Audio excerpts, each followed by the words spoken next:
तो स्टूडेंट, स्वागत है आप सभी का हमारे यूट्यूब चैनल पर जिसका नाम है सौरभ क्लासेस। मैं आज एमए सेमेस्टर 4 के सब्जेक्ट कोड CC 11 से, जिसका नाम है history of science and technology, उससे एक काफ़ी इम्पॉर्टेंट विषय लेकर उपस्थित हुआ हूँ। ये है सुश्रुत। तो सुश्रुत के बारे में जानेंगे। एक चिकित्सा शास्त्री थे सुश्रुत, उनके बारे में। तो चलिए शुरू करते हैं। पुरातन काल के प्रसिद्ध शल्य चिकित्सक सुश्रुत विश्वामित्र के वंश में पैदा हुए थे।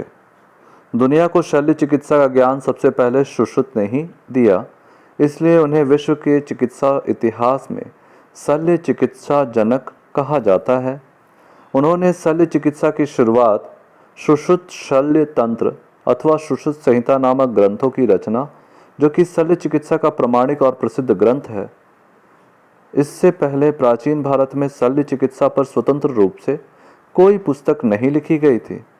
इस ग्रंथ में नेत्रों में जाला पड़ने, अंडकोश में आंत के उतरने के रोग की शल्य क्रिया और प्लास्टिक शल्य क्रिया का भी विवरण किया गया है। इसकी रचना 6ठी शताब्दी ईसा पूर्व मानी जाती है। लगभग 200 वर्ष उपरांत नागार्जुन ने इस पुस्तक को नवीनता प्रदान की। कहा जाता है कि धन्वंतरी काशी के नरेश थे। उनका दूसरा नाम दिवोदास था। धन्वंतरी ने इस चिकित्सा पद्धति का उपदेश सुश्रुत को दिया था, जिसे सुनकर उस ज्ञान के आधार पर सुश्रुत ने अपना प्रसिद्ध ग्रंथ लिखा था। प्राचीन काल के दौरान भारत में शल्य चिकित्सकों के एक संप्रदाय को ही धन्वंतरी कहा जाता था। इस संप्रदाय के ही एक प्रसिद्ध चिकित्सक सुश्रुत थे, जो चरक के बाद हुए थे। इससे अधिक सुश्रुत के जीवन के संबंध में जानकारी नहीं मिल सकी है। प्राचीन समय में शल्य चिकित्सा का विकास घायल सैनिकों का इलाज करने के उद्देश्य से हुआ। वास्तव में शल्य का अर्थ शरीर की पीड़ा। शरीर की इस पीड़ा को शास्त्रों अथवा मंत्रों के उपयोग द्वारा दूर करने की क्रिया अथवा पद्धति ही शल्य चिकित्सा या सर्जरी कहलाती है। सुश्रुत से पहले दुनिया के अन्य सभ्य देशों के समान भारत में भी शल्य चिकित्सा का ज्ञान अधिक विकसित नहीं था। इसका प्रमुख कारण यह था कि लोगों को शल्य चिकित्सा के बारे में पर्याप्त जानकारी नहीं थी। अतः औषधियों द्वारा वैद्यों से चिकित्सा कराना उपयुक्त समझा जाता था। सुश्रुत एक कुशल शल्य चिकित्सक साबित हुए। उन्होंने कई लोगों को इसकी शिक्षा दी। उन्होंने शल्य क्रिया का परिष्कार किया, अनेक जटिल ऑपरेशन करने में प्रयुक्त तथा शल्य क्रिया में प्रयुक्त होने वाले अनेक यंत्रों का ज्ञान दुनिया को कराया। संस्कृत भाषा में रचित सुश्रुत संहिता के प्रारंभिक 120 अध्यायों में शल्य चिकित्सा तथा परिशिष्ट स्वरूप उत्तर तंत्र में शरीर की चिकित्सा का ज्ञान कराया गया है। मानव शरीर की संपूर्ण जानकारी शव परीक्षण से ही प्राप्त हो सकती है। अतः सुश्रुत अपने छात्रों को शव छेदन अध्ययन के लिए मुर्दा शरीर को चीरफाड़ की शिक्षा फलों आदि की चीरफाड़ के बाद देते थे। उन्हें समझाया जाता था कि अच्छे शव को प्राप्त करके किस प्रकार उसकी परीक्षा करनी चाहिए। इसके लिए शव को नदी में बहते हुए जल में घास फूस से ढककर रख देते थे। धीरे धीरे शरीर की त्वचा अलग हो जाती थी। तब शरीर की मांसपेशियों, हड्डियों और भीतरी अंगों का क्रियात्मक अध्ययन कराया जाता था।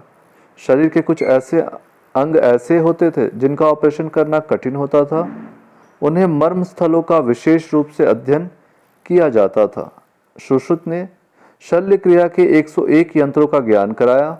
उन्होंने वृणतागार अर्थात चिकित्सालय की साफ सफाई के संबंध में भी आवश्यक निर्देश दिए हैं। सुश्रुत संहिता में शरीर के विभिन्न अंगों जैसे नाक, कान, होठ आदि की प्लास्टिक सर्जरी का विवरण दिया गया है। लगभग 200 वर्ष पूर्व भारतीय वैद्यों ने प्लास्टिक सर्जरी की विधा का ज्ञान प्राप्त कर अंग्रेजों ने इसका विकास यूरोप में किया। सुश्रुत संहिता में शल्य चिकित्सा के साथ साथ आयुर्वेद के विभिन्न पक्षों जैसे शरीर संरचना, निदान, काय चिकित्सा, बाल रोग, स्त्री रोग, मनोरोग, नेत्र और सिर रोग, फार्मेसी, शल्य विज्ञान, प्लास्टिक सर्जरी और विष विज्ञान आदि के विषय में भी सटीक जानकारी है।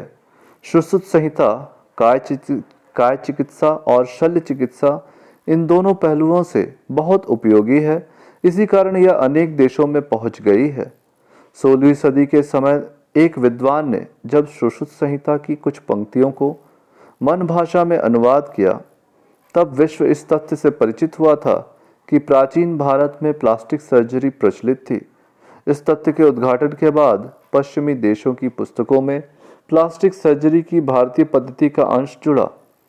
सुश्रुत ने सफल चिकित्सक के लिए पुस्तकीय ज्ञान के अलावा प्रयोगात्मक अथवा व्यवहारिक अभ्यास को जरूरी बताया। उनके मत में जो चिकित्सक केवल पुस्तकीय ज्ञान के आधार पर अथवा पुस्तकीय ज्ञान बिना केवल क्रियात्मक अभ्यास के आधार पर चिकित्सा करता है वह दंडनीय है। सुश्रुत संहिता में शल्य चिकित्सा तथा आयुर्वेदिक औषधियों के अलावा अन्य कई बातों का वर्णन है।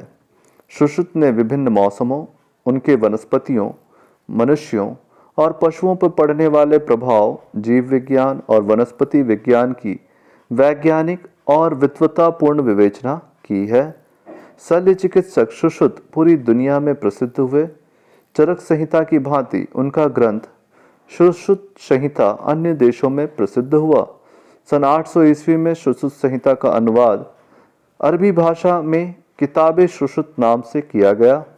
अरब के प्रसिद्ध चिकित्सक टेजिस ने अपने ग्रंथों में सुश्रुत का उल्लेख करते हुए उन्हें शल्य विज्ञान का आचार्य माना है।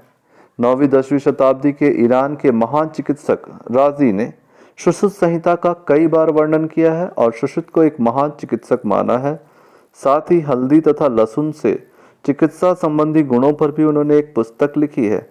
इस तरह उपयुक्त विवरणों से स्पष्ट होता है कि सुश्रुत का चिकित्सा जगत में विशिष्ट योगदान है। इस प्रकार हमारी यह आज की क्लास यहीं समाप्त होती है। धन्यवाद।